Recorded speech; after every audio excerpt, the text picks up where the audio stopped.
In San Francisco, across from City Hall and the Civic Center, the California Supreme Court presides. This classical building has been the court's home since 1923. Inside, the 7 justices of the Supreme Court have the final say on California law.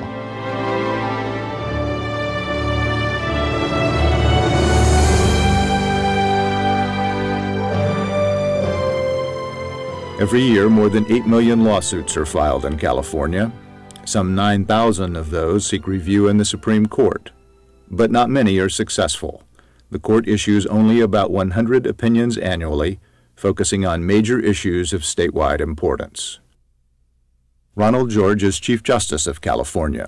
He is, in effect, chairman of the board of the California courts, with 2,000 judges, the largest judicial system in the world.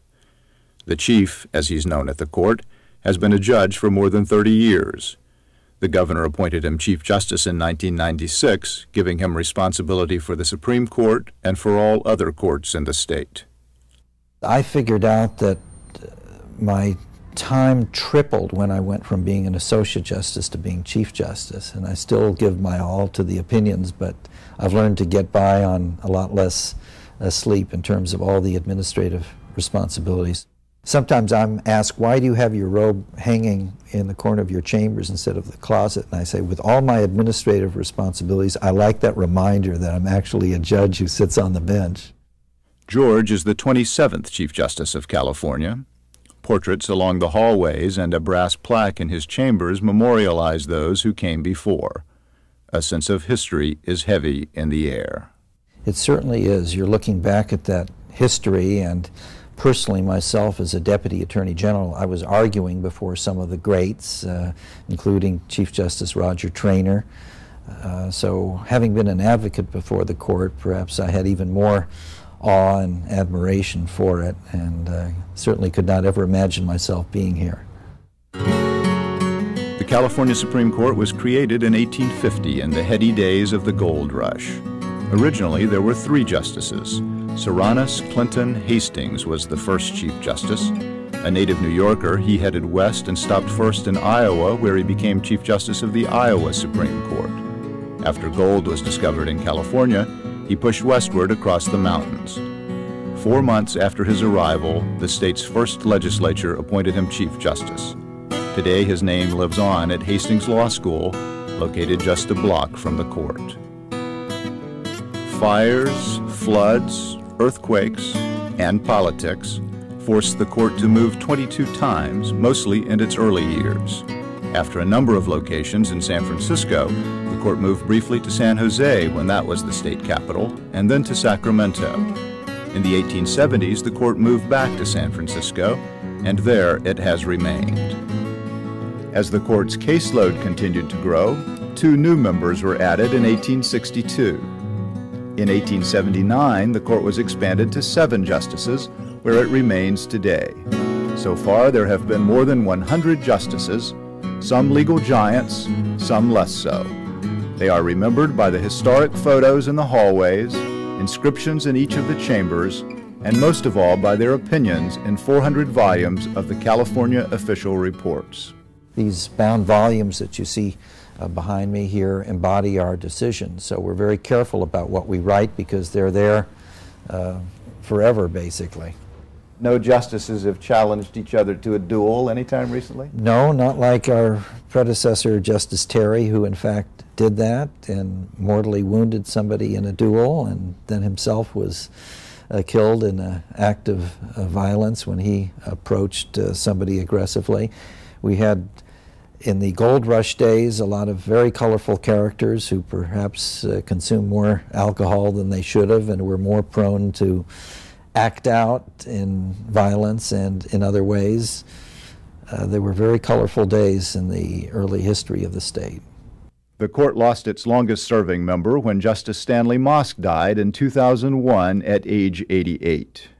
It's incredible to think that he served on the court for approximately 37 years, which is almost 1/4 the entire history of the state of California and of the California Supreme Court. Whatever their stature or gender or legal philosophy, all of the justices are cloaked in the same black robes when they take the bench. It's traditional, and the basis for the tradition of the robe is that it symbolizes the impartiality. We are attired identically, and it, I think, is supposed to reflect the fact that justice is to be blind and neutral. And it's actually required by statute that we wear our robes. The justices gather in the robing room before sessions of court. We don't have any formalized procedure like the U.S. Supreme Court, where I understand they each shake each other's hand, but we are there for a couple of minutes and exchange greetings, and then basically we file out to do our job.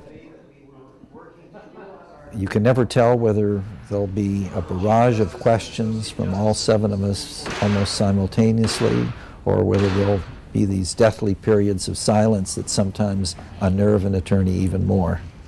Good afternoon, ladies and gentlemen. Our ladies start. Supreme Court arguments are much different than a trial. There are no witnesses. There is no jury. There is no evidence. It is a serious dialogue between lawyers and judges. The 7 justices sit on the bench in order of seniority. Lawyers for each side usually get 30 minutes to present their arguments and answer the justices' questions. Except in the summer, the court hears arguments the first week of every month. In San Francisco, the court sits in its historic courtroom, recently restored to its full architectural glory.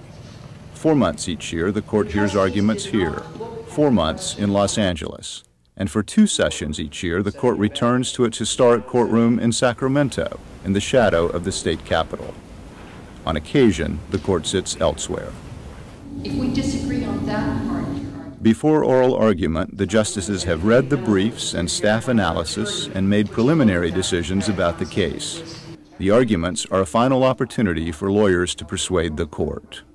The opinions very frequently are affected by oral argument in terms of things being changed. Now, in terms of a 180-degree flipping the case around, that occurs rarely, but I have seen it happen where before we even have our robes out, we're looking at each other saying, well, that certainly changed things, didn't it? And the loser comes out the winner. After arguments, the justices immediately confer about the cases they've just heard. The conference is held upstairs in the Chief Justice's chambers and is strictly confidential. Only the 7 justices are present. We each have a designated seat, and there is a brass plaque at the back of each seat in order of seniority. So for many years, Justice Mosk sat here. Now Justice Kennard is the most senior justice, and we go around the table in order of seniority with the junior justice speaking last, and then finally the Chief Justice after that. So this is sort of the Holy of Holies here. Yes, the inner sanctum. We come up here at noon after the morning cases, generally 3 cases, and again at the end of the day for the afternoon 3 hours worth of argument. And is it a spirited discussion? It often is. We can spend a great deal of time hashing things out in addition to all of the written work that goes back and forth. The Chief assigns one of the justices, and sometimes himself, to write the court's opinion. Then the work moves to the individual chambers. Unless the arguments have changed things significantly, the memorandum prepared before argument is generally the starting point for a draft opinion. All 7 justices must sign off on every word of an opinion, or write separately, concurring or dissenting. To help with their research and writing, the justices each have a staff of permanent research attorneys. There are no quill pens at the Supreme Court. Much of what was once paperwork is now in electronic form. The back and forth may go on for weeks, but under the state constitution, the justices have only 90 days after hearing arguments to render a decision. All decisions are in writing and are published and immediately made available on the Internet.